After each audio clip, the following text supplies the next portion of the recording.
ഇത് കണ്ടിട്ട് ഞങ്ങൾ ഞെട്ടി, നിങ്ങളും തീർച്ചയായിട്ടും ഞെട്ടും. അത് 100% ഉറപ്പുള്ള കാര്യമാണ്. പണ്ട് കാലത്ത് ഇങ്ങനെയൊക്കെ എന്ന് വെച്ച് കഴിഞ്ഞാൽ വിശ്വസിക്കാൻ പോലും പറ്റൂല.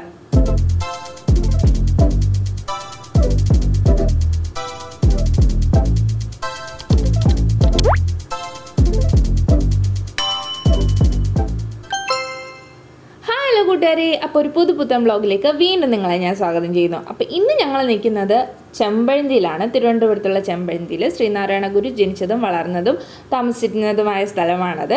അപ്പോൾ ഞങ്ങൾ ഫാമിലി എല്ലാം കൂടെ ഒരു ഔട്ടിംഗ് പോലെ അവിടെ പോയതാണ്. ഇത് കണ്ടില്ലേ, ചെമ്പഴന്തിയിൽ ശ്രീനാരായണ ഗുരു താമസിച്ചിരുന്ന ആ കുടിലിന് ചുറ്റും അവർ നല്ല ഗാർഡനിങ് ഒക്കെ ചെയ്ത് നല്ല രസമായിട്ട് ആക്കിയിട്ടുണ്ട്. നല്ല തണലും നല്ല കമൻ ക്വയറ്റ് സ്ഥലമാണ്.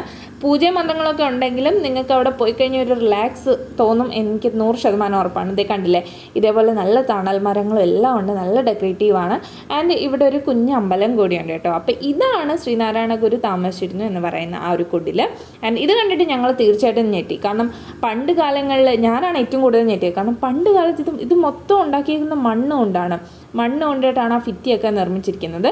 ആൻഡ് അതിൻ്റെ ആ മുകൾ ഭാഗം മൊത്തം ഓല മേഞ്ഞിരിക്കുകയാണ്. അപ്പോൾ ഇപ്പോഴത്തെ കുട്ടികളൊന്നും ഇതൊന്നും കണ്ടു കാണത്തില്ല. കുഞ്ഞു വാതിലുകളാണ് കേട്ടോ. അതിന് രണ്ട് സൈഡിൽ 2 വാതിലാണ് പിൻവശത്തുള്ളത്. അപ്പോൾ അത് 2 കുഞ്ഞു വാതിലുകളാണ്. അതിനകത്ത് തന്നെ ഇപ്പുറത്തുനിന്ന് നോക്കി അപ്പുറം നമുക്ക് കാണാൻ പറ്റുന്ന ഒരു കുഞ്ഞു കുടിൽ. ഇതിനകത്തൊക്കെ ആൾക്കാർ താമസിച്ചു എന്ന് പറഞ്ഞു കഴിഞ്ഞാൽ അതൊക്കെ എന്ന് പറഞ്ഞാൽ വിശ്വസിക്കാൻ ഒട്ടും പറ്റൂല. അപ്പോൾ കണ്ടില്ലേ, അപ്പോൾ നിങ്ങളെ കുട്ടികളിലെ ഇതൊക്കെ കൊണ്ടുപോയി കാണിക്കുക, അവർക്കൊക്കെ ഭയങ്കര എക്സൈറ്റ്മെൻ്റ് ആയിരിക്കും. അവരൊന്നും ഇത് കണ്ടു കാണില്ല. പിന്നീട് ഞങ്ങൾ പോയത് വേളി ബീച്ചിലേക്കാണ്. വേളി ബീച്ചിൽ ഞാൻ ഫുൾ വീഡിയോ ഒന്നും എടുത്തില്ല, കാരണം വിശന്ന് ഞാൻ ഒരുമാതിരി കുഴഞ്ഞ മട്ടായിരുന്നു. ആൻഡ് ചിൽഡ്രൻസ് പാർക്കൊക്കെ ഒത്തിരി ഉണ്ട്. ഞാൻ കടലിൻ്റെ ഒന്നും വീഡിയോ എടുത്തില്ല. ഇതിൻ്റെ തൊട്ടപ്പുറത്തായിട്ടാണ് നമ്മുടെ ബീച്ച് വരുന്നത്. ആൻഡ് ഇവിടെ ഒത്തിരി സ്ഥലം നമുക്ക് റെസ്റ്റ് ചെയ്യാനും എല്ലാത്തിനുമായിട്ട് നല്ല ബോട്ടിംഗ് ഒക്കെ ഉണ്ട് കേട്ടോ.